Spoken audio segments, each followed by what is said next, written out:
चमक नाही लागलेली. जो पुढे आल्यानंतर त्याला जो बैल पकडल्यानंतर मुलांनी तो छकडा लागला आहे. जी रिंगीचा आपलं जी धाव असते ना, ती लाकडी रिंगी होती त्यांची, ते धावेचा फटका त्याच्या डायरेक्ट पायाला लागलेला आहे. मैदानं काय आज उद्या परत होत राहतील, पण पुन्हा असे आपल्याला नंदी मिळत नाही. त्याच्यासाठी घेतलेला निर्णय खरोखर योग्य ठरला आमचा. नमस्कार मित्रांनो, काल आपण बघितलं असेल जो मैदान झाला, श्रद्धांजली केसरी म्हणून मैदान होता काल. आणि सेमी एक कुठंतरी ती आता आठवणीतली सेमी राहील. कारण कुठंतरी बघा सर्व प्रेक्षकांची म्हणजे चर्चा चालू होती सकाळी ज्या वेळेला गट पळाला त्यावेळेलाच हीच गाडी एक नंबर करेल. आणि बरेचसेच गाडा मालकांची सुद्धा मी मुलाखती घेतल्या, त्याच्यामध्ये सुद्धा गाडा मालकांनी सुद्धा सांगितलं की शंभू आणि रायबा एक नंबर करेल. तर नक्कीच आपण सेमी झाल्यानंतर बघितलं असेल बैलाला खूप मोठी दुखापत झाली. आता नक्की काय झालं बैलाला आता नाही, त्यात काल तिथं आपल्याला माहीत पडलं ना. आता इथं आता मी गोट्यावर त्याच्यासाठी आले आणि बरेच जणांचे कमेंट आल्या मला आणि DM पण आले इंस्टाग्रामला की भाऊ नक्की काय घडलं शंभूसोबत. तर आकाश शेठची मुलाखत घ्या. आकाश शेठ आता सध्या बघूया बोलतात का ना बोलतात, पण मी तुम्हाला शंभू दाखवतो. आता बसले बघा, आराम करतोय. काय उपाय केला तो पण आपण विचारूया. त्यानंतर कालसुद्धा तिथं मैदानामध्ये बघा तुम्हाला थोडक्यात मी तो व्हिडिओसुद्धा दाखवला. डॉक्टर आलं होतं आणि डॉक्टरने इंजेक्शनसुद्धा मारला पेन किलरचा. आणि नक्की त्याच्यासोबत काय घडलं आता सर्वांना प्रश्न पडला आहे. कारण गाडी कुठं जाऊन धडकली नाही, त्यानंतर गाडी कुठं खड्ड्यामध्ये नाही गेली, मग अचानक उभ्या गाडीला काय झाला, ह्या प्रश्नाचं उत्तर आपण नक्की आज जाणून घेऊ. आणि सर्वप्रथम तुम्हाला शंभू दाखवतो. आणि बघा काल सर्वांनी ब्लेसेस दिले आहेत. कालची जी आपली व्हिडिओ पाहिली त्याच्यामध्ये की लवकरच शंभू बरा व्हावा आणि मैदानामध्ये त्यांनी कमबॅक करावा. तर सर्वांनी आज ही सुद्धा व्हिडिओ पाहिली, नक्की सर्वांनी शंभूला लवकर बरा होण्याचे ब्लेसेस द्या. जसं तो बसला आहे बघा आता इथं ठाटामध्ये. तर बघूया चला, थोडक्यामध्ये तुम्हाला मी दाखवतो आणि आकाश शेटशेम बोलूया चला. मला वाटतं आता किती वाजल्यात बघा, इकडे 1-1:30-2 वाजल्यात. आता 2:10 झाल्यात. तर मी पोचलो इथं गोट्यावर आणि त्याला आता नक्की काय झालं आहे आणि त्याचा उपाय कसा केला काय केला आपण सर्व गोष्टी विचारून घेऊया. आता विश्रांती करते, आपण त्याला जास्त डिस्टर्ब नाही करू. आणि कुठेतरी बघा लवकरच आपल्याला चांगल्या मैदानामध्ये शंभू पलताना दिसेल, बिंजोर असं किंवा 3 फेऱ्यांचे मैदानं. चला आपण त्यांनी लवकर बरा व्हावा म्हणून शुभेच्छा देऊया सर्वांनी. धन्यवाद. आकाश भाऊ नमस्कार. नमस्कार. तर थोडक्यात आपण बोलूया, कारण कुठेतरी बऱ्याच जणांचं आता DM पण आले मला आणि काल आपण व्हिडिओ टाकली त्याच्यामध्ये सर्वांनी शंभू लवकर बरा व्हावा असा ब्लेसेससुद्धा केल्या, देवाला प्रार्थना केली, आशीर्वाद मागले. आणि तुम्ही जो घेतलेला निर्णय होता ना न पलवण्याचा, त्याची खूप सारी लोकांनी प्रशंसा केली. आता शंभू कसा आहे? शंभू आता बरा आहे. कालच्यापेक्षा थोडासा फरक आहे त्याच्यामध्ये, पण थोडासा पाय उचलतो. चमक नाही लागलेली. जो पुढे आल्यानंतर त्याला जो बैल पकडल्यानंतर मुलांनी तो छकडा लागला आहे. जी रिंगीचा आपलं जी धाव असते ना, ती लाकडी रिंगी होती त्यांची, ते धावेचा फटका त्याच्या डायरेक्ट पायाला लागलेला आहे. त्याच्यामुळे त्याला दुखापत थोडी जास्त आहे, पण बघू आपण ते प्रयत्न तर सर्व करतो आहे त्याच्यासाठी, त्याला लवकरात लवकर बरं होण्यासाठी. काल डॉक्टर आले होते रात्री, संध्याकाळी डॉक्टर आल्यानंतर ट्रीटमेंट चांगली झाली. पण त्याच्यानंतर आपण आपल्या आंबी हळद असेल, जे जे आपल्याला करता येईल त्याच्यासाठी काय काय करतो आहे ते सगळं त्याचे प्रयत्न चालू आहेत. बरोबर आहे. लवकरात लवकर बरा शंभू होईल. बरोबर. बघा मालकासाठी गुलाल घेतला होता कुठेतरी. आज श्रद्धांजली केसरी म्हणून मैदानाचं नाव होतं आणि तुमचं वडीलसुद्धा आज या जगात नाहीत, पण कुठेतरी स्वर्गीय मोहनशेठ रामभाऊ त्यांच्यासाठी त्यांच्या दावणीला असलेला शंभू त्यांनी गुलाल घेतला होता. पण फायनलला भरपूर सारे जे त्याचा चाहता वर्ग आहेत त्यांना बघताना आला. कारण कुठेतरी बघा तर तुम्ही डिसिजन घेतला, म्हणजे एखाद्या वेळेला जर तुम्ही डिसिजन घेतलं आहे असा प्रत्येकाने घ्यावा का, काय वाटतं तुम्हाला? 100% मैदानं होत राहतील, पण आपल्यातून आपला नंदी जाणं आणि नंदीला दुखापत जी वाढली त्याचा आपल्याला त्रास होईल, त्या नंदीला त्रास होईल. ते कुठेतरी मैदानं काय आज उद्या परत होत राहतील, पण पुन्हा असे आपल्याला नंदी मिळत नाही. त्याच्यासाठी घेतलेला निर्णय खरोखर योग्य ठरला आमचा. कारण का बघा त्या परिस्थितीतच नव्हता जो पळण्याच्या, बैल डायरेक्ट 3 पायावर चालत होतं, म्हणजे 1 पाय वरती ठेवून. मग त्याच्यामध्ये पळवणं तर आपण सध्याला खरोखर आपण क्रूर म्हणून ठरवू की आपल्याला मुख्य नंदीची हे जाणीवच नाही आहे आणि त्याच्यावर आपलं प्रेमच नाही आहे, फक्त तो आपल्यासाठी पळाला पाहिजे हे आपल्या मनामध्ये असेल. पण आमच्या मनामध्ये तसं कधी नाही. याच्यापूर्वी काशी पण असंच लंगडत होतं, पण आम्ही तेव्हा मैदानामध्ये कॅन्सल केलेलं आहे.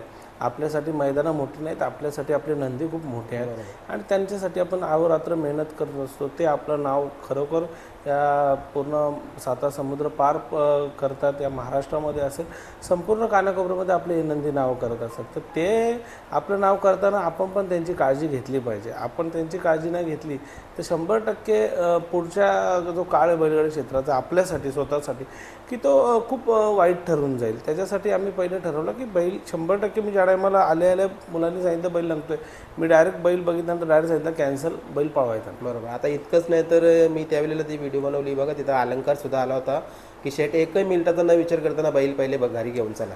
ते आपल्याला जाण आहे त्या नंदीची की आज शंभूने खरोखर महाराष्ट्रभर नाव आमचं प्रसिद्ध केलेलं आहे आणि आज रायबा असेल अतिशय चांगली गाडी पळते. अलंकार भाऊने सांगितलं की भाऊ आपल्याला आज काय पुढच्या मैदानात परत पळू, परत ती फायनल मारू, परत जिंकू, पण आपला नंदी त्रास नको व्हायला. त्याच्यासाठी त्यांनी सांगितलं की लगेच त्याला बरा, कारण का पुढची ट्रीटमेंट फास्ट झाली पाहिजे. डॉक्टर असतील जे आपण गोष्टी त्याला मेडिसिन असेल ते व्यवस्थित मिळालं पाहिजे. त्यासाठी मग तिथून मैदानामधून आम्ही लगेच त्याला भरलो. आता इतकंच नाही तर आकाश शेट अजून मैदानवाल्याचं पण कौतुक व्हायला पाहिजे बघा, डॉक्टर तिथं अवेलेबल टायमावर होता. 100% खूप पारदर्शक त्यांनी कालचं मैदान पाडलं. कुठेही सकाळपासून चांगल्या पद्धतीने मैदान पार पाडलं आणि कुठेही मैदानाला गालबोट नाही लागलं आणि मैदानाची काळजी घेतली. बघा मैदानाची काळजी घेताना काल बघा शंभूला दुखापत झाली, 2-3 नंदींना दुखापत झाली, डॉक्टर फटक्यान अवेलेबल आहेत. बघा तुम्ही घरी येईस्तोवरपर्यंत त्या जनावराला थोडा तरी प्रॉब्लेम कमी होईल ना, नंदीला म्हणजे त्रास तेवढा होणार नाही. थोडंसं अड्ड्यामध्ये त्याला जर काय आपण इंजेक्शन वगैरे काय थोडंसं काय मेडिसिन केलं पण त्याच्यानंतर घरी येताना त्याला त्रास थोडा कमी होतो. कुठलाही नंदी असेल आपण पण बघा डॉक्टरकडे गेल्यानंतर थोडं लागलं थोडंच इंजेक्शन येतं आपण नंतर व्यवस्थित ट्रीटमेंट घेऊ, पण पहिल्यांदा ती दुखापत वाढावं नाही त्याच्यासाठी ते इंजेक्शन असेल ट्रीटमेंट असेल ते घेणं खूप गरजेचं असतं. बरोबर. तर 100% त्यांनी चांगला उपक्रम केला. प्रत्येक अड्ड्यामध्ये बघा नंदीला कुठल्या कधी काय होऊ शकते सांगू शकत नाही, त्याच्यासाठी प्रत्येक मैदानामध्ये डॉक्टर असणं खूप गरजेचं. बरोबर. पण हीच मला वाटतं अजून संकल्पना आपल्या बिंजोरच्या मैदानाला पण असली पाहिजे. 100% असली पाहिजे. आपले पहिले आता मध्ये ज्या टायमाला शर्यती चालू होत्या त्या टायमाला डॉक्टर प्रत्येक मैदानामध्ये असायचे. तर मला बरंच कालांतरानंतर मला डॉक्टर एकही मैदानामध्ये दिसत नाही. प्रत्येक मैदानामध्ये डॉक्टरांची गरज आहे. डॉक्टर जर नसतील तर तुमचा बैल कधी काय लागलं, काय झालं, फाटला असेल, कधी पायामध्ये मोडला असेल तर डॉक्टर पाहिजेत. ते तुम्हाला सजेस्ट करू शकतात. आपण एवढं डॉक्टरांच्या पुढे जाऊ शकत नाही की डॉक्टर सांगतील हे करा आणि जर तात्काळ तिथे काही इलाज झाला तर बैलामध्ये खूप फरक पडतो. बरोबर. आता शंभूला आज सकाळीपासून डॉक्टर बघायला आले होते आणि कोणत्या डॉक्टरकडे आपला या चालू आहे उपाय चालू आहे? आमचे चव्हाण डॉक्टर आहेत, खूप वर्षापासून चव्हाण डॉक्टर आहेत. असं कालसुद्धा आले होते ते. आज दुपारी नंतर येणार आहे संध्याकाळी, कारण का 24 तासाच्या नंतर जर म्हणजे काय फरक पडतो काय ते त्याला आपल्याला समजेल आणि हो लवकरात लवकर 100% बरा करण्याचा प्रयत्न. चला जास्त वेळ न बोलत आता शेवटचा प्रश्न घेतो. काल खूप साऱ्या लोकांनी बघा ब्लेसेस केले आहेत आणि कुठेतरी खूप सारे लोक तुमच्या पाठीशी आहेत, काय बोलाल त्यांच्यासाठी? आणि तो चाहता वर्ग आहे ना तो फक्त तुमचा आतापासून नाही तर तुमच्या वडिलांपासून आहे. खूप संपूर्ण महाराष्ट्रातून मला फोन येत आहेत. रायगड ठाणा असेल संपूर्ण महाराष्ट्रातून मला फोन येत बैलाला काय झालं, कारण शंभूवरचं प्रेम आहे आणि खरोखर शंभूला लोक खूप आता शंभूचे सध्याला चाहते झालेले आहेत खूप. काल तुम्ही पण म्हणजे तुम्ही स्वतः काल प्रत्येक जे फायनलला राहिले होते प्रत्येक लोकांना विचारलं की शंभू असं तर प्रत्येक लोक बोलले 1 नंबर.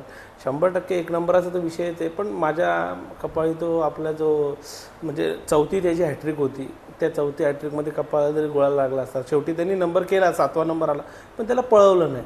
माझ्यासाठी तेवढंच खूप मोठी गोष्ट आहे. जेवढे जण बोलले खरोखर त्यांचं शंभूवर खूप प्रेम आहे. बघा बैलगाडी क्षेत्र हे खूप हायटेक झालेलं आहे. याच्यात जळकी वृत्ती नाही राहिली पाहिजे. जेवढी लोकांना तुम्ही विचारलं बिचाऱ्यांनी मन खोलून सांगितलं की शंभू हा 1 नंबर करेल. कालांतराने सगळ्यांची बैलसुद्धा पळतात पण त्यांचा शंभूवर विश्वास आहे, शंभूच्या पळण्यावर त्यांचा विश्वास आहे. त्याच्यासाठी त्यांनी सांगितलं नाही शंभू आणि रायबाने 1 नंबर केला असता. खरोखर त्यांचे मनापासून धन्यवाद व्यक्त करायला पाहिजे. अशी व्यक्ती बैलगाडी क्षेत्रात होणं खूप गरजेचं आहे. दुसऱ्याच्या नंदीला पण आपला नंदी म्हणायला पाहिजे. स्वतःच्या नंदीला आपण रोज स्वतः आपण त्याला बोलतच असतो, पण शंभूवर असेल रायबावर असेल याशी प्रेम करणारे लोक आहेत आणि खरोखर त्यांचे खरंच एकदम मनापासून खरं. कारण का बैलगाडी क्षेत्रामध्ये ना तुम्हाला एक गोष्ट सांगतो की ह्याच्यापूर्वी लोक प्रेम करायचे पण तेवढं टाईमपुरती होतं. आता काय झालं प्रत्येकाची दोस्ती मैत्री वाढलेली आहे आणि प्रत्येकजण आपलापणा हे करतो. आपलापणा पाहिजे. त्या आपल्यापणामुळे प्रत्येकाचा जीवाभावाचे नाते बनलेले आहेत बैलगाडी क्षेत्रात आणि ते कायमस्वरूपी तसेच टिकले पाहिजे. बरोबर. चला आपण थांबूया, कारण कुठेतरी मला वाटतं आल्यानंतर मी तुम्हाला रिक्वेस्ट केली, त्यानंतर तुम्ही 2 शब्द बोलल्यात. कारण बोलण्याच्या मागचं कारण म्हणजे तुमची बाईट घेण्यामागचं कारण बरीचशी लोक तुमच्या बाईटची वाट बघत होती की नक्की शंभूला काय झालं, कारण तिथं समजलंच नाही कोणाला. नाही काय झालं, सध्याला काय थोडंसं मूड ऑफ आहे माझा कालपासूनच, कारण त्याला एवढी दुखापत झालेली आहे आणि मग ती कुठेतरी बाईट देणं मला शोभत नाही, कारण का मी काय बोलू मला सुचत नाही आहे. सकाळपासून धंद्यावर वगैरे बिझनेसवर पूर्ण लक्ष नाही आहे, त्याच्याच मागे सकाळपासून स्वतः बघते ट्रॅक टी शर्ट घालून आलेलो आहे. कारण त्याच्या मागे माझं नाव त्यांनी संपूर्ण खरोखर किती कानाकोपऱ्यामध्ये त्यांनी माझं नाव पोचवलं. फक्त माझं नाव फोन केला आणि बरेच लगे लोक विचारतात, दादा शंभूचा मालक का? आता त्या दिवशीसुद्धा मी एक ठिकाणी गेलो होतो, तर त्या माणसाने डायरेक्ट विचारलं. मग तिथं ती पेस पण अशी होती की तिथं संबंधच नाही शर्यतींचा, पण त्या दादा तुम्ही शंभूचे मालक का? ही ओळख शंभूने मला निर्माण करून दिली. काल अतिशय भारी पण वाटलं, म्हणजे भावनिक क्षण पण. प्रत्येक बाईटला जसं शंभूच्या पायालाही झालं, तर लाईव्हमध्ये माझ्या पुत्याने सांगितलं, प्रत्येक लोक बोलतात की शंभूला काय झालं, शंभू पाहिजे आम्हाला, शंभू नसेल तर आम्ही मैदानातून निघून गेलो. प्रत्येक माणूस बोलत होता. शंभूला लागलं बरंचसं मैदान खाली झालं. ही प्रेम भावना शंभूशी लोकांची जुडलेली, आणि खरोखर शंभूवर खूप लोक आता प्रेम करतात. बरोबर. आणि ह्याचा मला खूप अभिमान वाटतो यार आपल्या, आणि त्या नंदीला लागलं आणि त्याच्यावर एवढे लोक प्रेम करतात. त्यांच्या प्रेमाच्या पोटी, आणि आमचा तर हक्कच आहे त्याला बरं करण्याचा, पण त्यांच्या ह्याच्या संस्कृतीसाठी अजून आम्ही शंभूला जे काय लागेल, जे काय त्याची ट्रीटमेंट असेल ती पूर्ण करतोय. बरोबर. थांबूया इथं, आणि अखंड महाराष्ट्रात नाही तर सर्व बैलगाडा शर्यत शौकीन तुमच्या सोबत आहे.